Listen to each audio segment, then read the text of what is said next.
বাংলাদেশ ইসলামী ছাত্র সেনা ঢাকা মহানগর সাবেক সভাপতি সুন্নি জামাতের সৈনিক অত্যন্ত নির্ভীক সৈনিক যিনি বিগত 26 এপ্রিল ঢাকা মহাসমাবেশে অসংখ্য মানুষ নিয়ে যারা যিনি একটা কাফেলা নিয়ে এসেছিলেন সেই কাফেলা দেখে এক শ্রেণীর ষড়যন্ত্রকারীরা সহ্য করতে না পেরে আমার এই ভাইয়ের বাক শক্তিকে রুদ্ধ করে শহীদ করে যারা বিদায় করে দিয়েছে আল্লাহ আপনি তাদেরকে ধ্বংস করুন আল্লাহ মেহেরবানি করে আমার ভাই রহিসউদ্দিনের রক্তের বদৌলতে এই আহলুস সুন্নাত ওয়াল জামাতের প্রত্যেকটা প্রেমিকের হৃদয়ে ঈমানী চেতনা জাগ্রত করুন আল্লাহ মেহেরবানি করে আমার ভাই রহিসউদ্দিনের আপনজন মা বাবা পরিবার পরিজন যারা রয়েছেন আল্লাহ সকলকে ধৈর্য ধারণ করার তৌফিক দান করুন।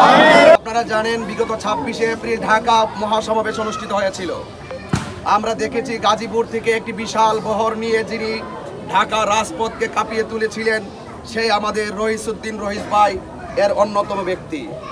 সুতরাং আমরা দেখেছি রহিসউদ্দিন সাহেব তিনি অত্যন্ত দৃঢ়তার সাথে মহাসমাবেশকে প্রাণবন্ত করার জন্য যথেষ্ট আহলুস সুন্নাত ওয়াল জামাতের কর্মীদেরকে যোগান দিয়েছিল, কথা বলেন ঠিক। এবং আপনারা ইতিমধ্যে ফেসবুক অনলাইনে দেখেছেন বাংলাদেশ ইসলামী ছাত্র সেনা ঢাকা মহানগরের সাবেক সভাপতি জনাব রহিসউদ্দিনকে মব সৃষ্টি করে পূর্ব পরিকল্পিতভাবে তাকে হত্যা করা হয়েছে, ঠিক কিনা বলেন?